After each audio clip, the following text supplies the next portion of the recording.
है क्यूडीज, कैसी हो यार आप सब? आप सब बढ़िया ही होंगी। गाइस, पिछला पार्ट में हम लोगों ने देखा ही था कि हरिदास तो मानो उन लोगों की बातें सुन के बहुत ही ज़्यादा खुश हो जाती और खुशी के मारे ऐसे ही तवा लपट के हुए उन लोगों के साथ जाने लग जाती। तो फिर अपनी बीवी ने कहती, अरे ऐसे बिना कपड़ों पे कहाँ जा रहे हैं आप? हाँ, पहले अपना ड्रेस तो पहन लीजिए। जिस पे उन्होंने हंसते हुए कहती, हाँ अरे मुझे नहीं चाहिए ये पुरानी वाला और एक कांस्टेबल की ड्रेस। अरे मैं तो ऑफिस जाकर न्यू और इंस्पेक्टर की ड्रेस पहनूंगी, इंस्पेक्टर की ड्रेस, समझा ना?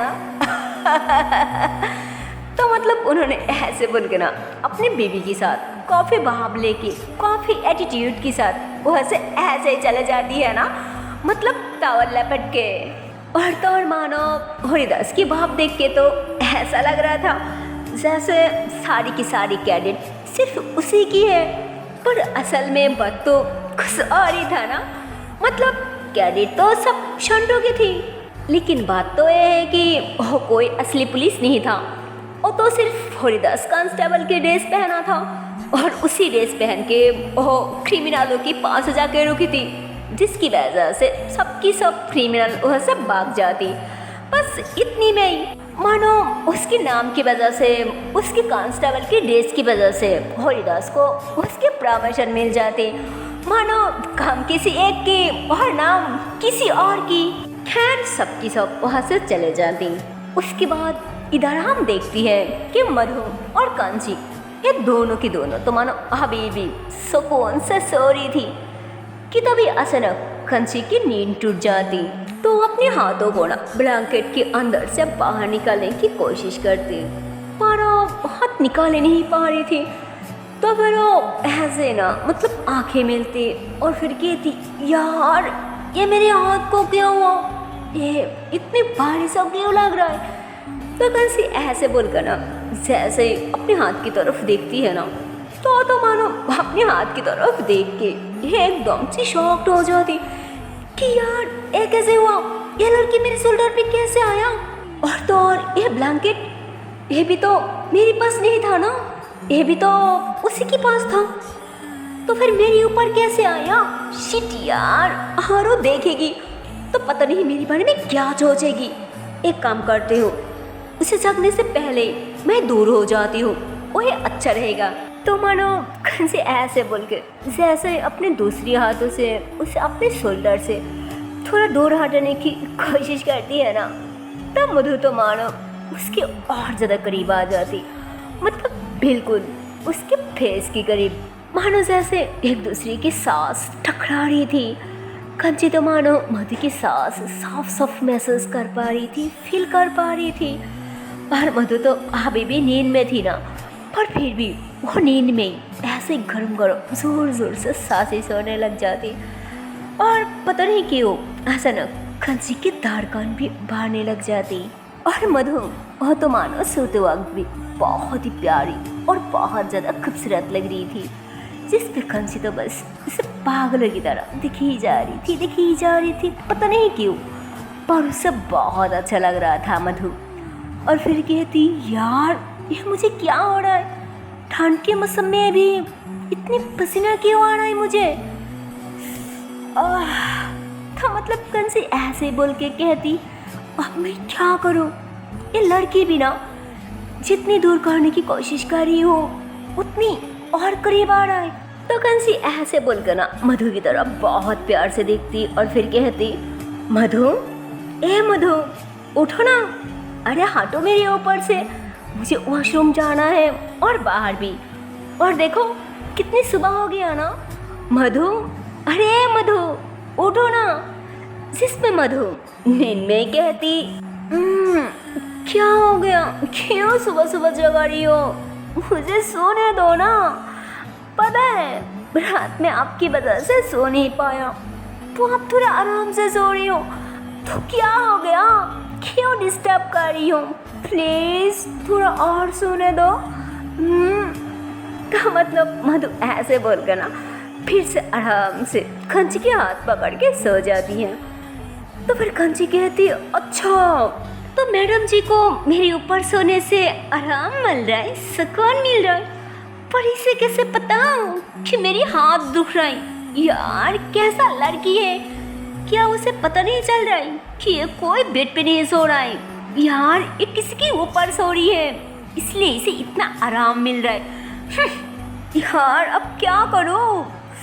लगता है इसको जगने तक मुझे वेट करना होगा, और ना हो सकती है इसके चंगुल में बहुत ज़्यादा फंस जाऊंगी। यार तो मतलब कल से ऐसे बोल के ना मधु को और करीब से देखने लग जाती, और फिर कहती 1 मिनट, ये क्या बोला कि मेरी वजह से नहीं सो पाया? पर क्यों?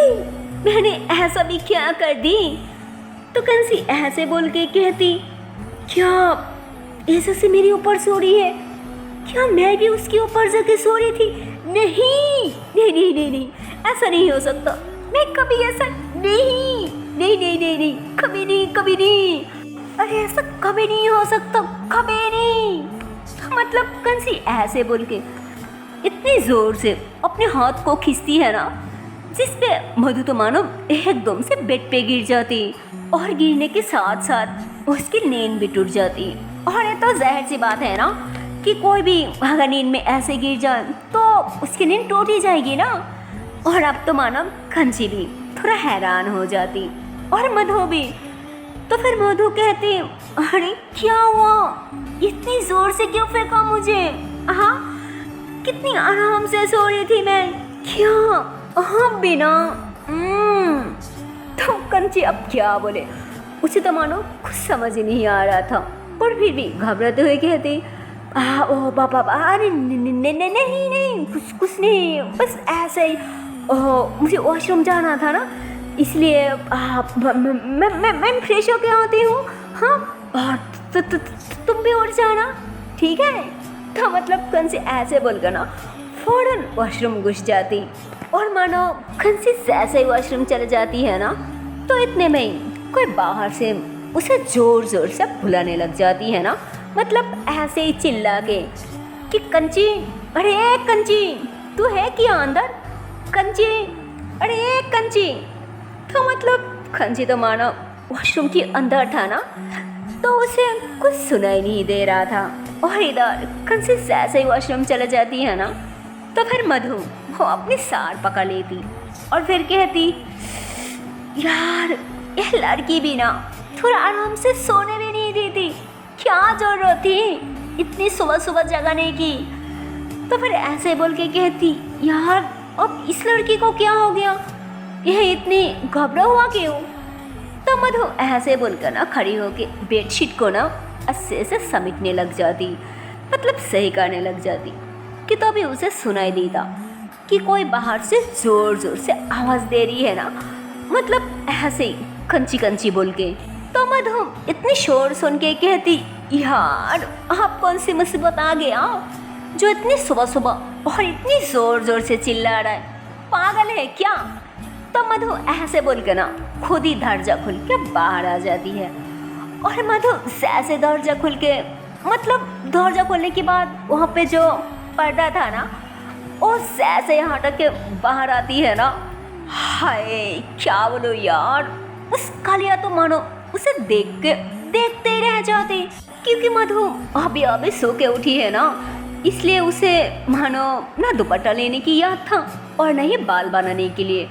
तो वैसे ही ना खुला बालों में और बिना दुपट्टा लेके बाहर आ जाती है, और कलिया तो बस उसे देख के पागलों की तरह उसे घूरने लग जाती।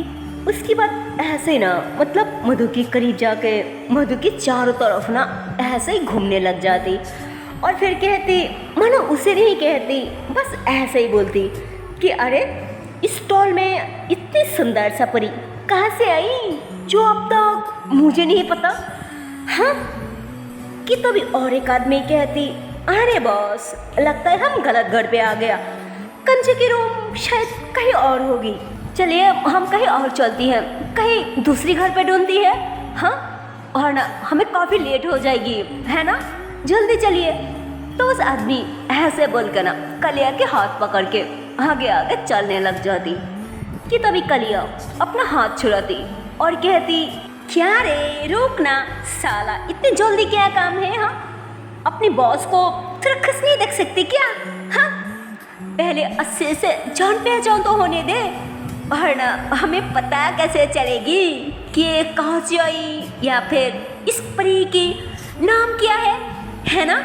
हाँ, तो मतलब खलिया ऐसे बोलकर ना बिल्कुल मधु के फेस के करीब अपनी फेस ले जाती है ना, मतलब ऐसे ही गलत इंटेंशन से। और इधर मधु वो तो मानो खलिया की बातों को, उसकी गलत इंटेंशन को, घटिया इरादा को मानो आप कुछ भी समझ नहीं पा रही थी, क्योंकि वो बहुत ही बोला था ना, इसलिए वो ऐसे ही बोलती कि हाँ आप बिल्कुल सही कहा, सच में अगर जान पहचान नहीं होगी तो हमें किसी के बारे में सच में पता कैसे चलेगी? हाँ, अब बिल्कुल सही कहा। तो मतलब मधु की बात सुन के तो मानो खलिया बहुत ही ज़्यादा खुश हो जाती, मानो वो इम्प्रेस हो जाती और खुशी के मारे और करीब आ जाती और फिर कहती, वाओ लगता है तुम बहुत समझदार हो, सब कुछ बहुत जल्दी समझ जाती हो यार, बिल्कुल मेरी तरह। और सच मत बताओ तो तुम देखने में कमाल की और काफ़ी हॉट भी हो यार, कसम से। तो कलिया ऐसे बोलकर ना स्माइल करते हुए अपनी लिप्स को दांतों के बीच दबाते हुए मधु को नीचे से ऊपर तक मानो ऐसे झूम झूम करके स्कैन करने लग जाती, मतलब उसे देखने लग जाती, उसे घूरने लग जाती और ऐसे ही ना मतलब देखते हुए उसकी और ज़्यादा करीब आके जैसे ही अपने दोनों हाथों से उसकी दोनों शोल्डर को सोने की कोशिश करती है ना, और इतने में पीछे से कंची आके मधु की हाथ पकड़ के ना उसे खींच के अपने पीछे ले लेती और उसके आगे आके खड़ी हो जाती और अपनी दोनों हाथों से ना कलिया की दोनों हाथ पकड़ के मानो बहुत ही जोर से नीचे झटक देती है और फिर कहती, क्या रे कलिया, तुझे बोला था ना कि हम दोनों के बीच में एक बहुत बड़ा पर्दा रहेगा, पर्दा, और वो तो कभी हटाने की कोशिश भी मत करना। हाँ, क्या बताओ, पर फिर भी तू वही करने की कोशिश कर रहा है। हाँ, और तभी कलिया कहती, अरे कंची, तुझे किसने कहा कि मैं हम दोनों के बीच की पर्दा हटा रही हूँ? हाँ, मैं जो वादा किया ना वो मैं पक्का निभाऊंगी, तेरी तरफ कभी भी आँख उठा के नहीं देखूंगी, कसम से। लेकिन हाँ, एक बात तो है कि सच में इस लड़की पे मेरा दिल आ गया, और तुझे पता है ना कि जिस लड़की पे एक बार मेरा दिल आ जाती है उससे मैं पाकर रहती हूँ, चाहे वो एक रात के लिए या फिर तो मतलब कलिया ऐसे बोले रही थी और इतने में कौन से गुस्से से कलिया की कॉलर पकड़ ली थी और कहती, बस बहुत बोल लिया, अब वहीं पे रुक जाओ, और अगर ये वर्ड फिर से और एक बार तेरी जबान से निकला ना तो मैं तेरी जबान खींच लूंगी, और ये बात समझ में। हाँ, तो कंसी की ऐसी बिहेवियर, ऐसे रिएक्शन देख के तो मानो मधु एकदम से हैरान हो जाती, शॉक हो जाती कि यार अब इसे क्या हो गया, एक ही इस तरह से बिहेव कर रही है। और इधर कलिया भी कंसी के हाथ छुड़ाती और फिर कहती, अरे कंसी रिलैक्स, तुझे क्या हो गया? हाँ, और मैं तो तुझे कुछ नहीं बोला, अरे बाबा मैं तो बस तो मतलब कलिया ऐसे बोलकर ना फिर से मुस्कुराते हुए मधु की तरफ देखते हुए ना अपने लिप्स को दांतों के बीच दबाने लग जाती। तो ये सीन देख के तो मानो खंसी को और ज़्यादा गुस्सा आ जाती और गुस्से से अपने हाथों से कलिया के फेस को अपनी तरफ घुमा लेती और कहती, मैं तुझे अच्छे से और आखिरी बार बोल रही हूँ, और अगर इतनी गंदी नज़र से उसकी तरफ और एक बार भी देखा ना तो मैं तेरी जबान के साथ साथ तेरी आँखें भी नोच लूँगी, वो भी हमेशा के लिए, और ये बात समझ में।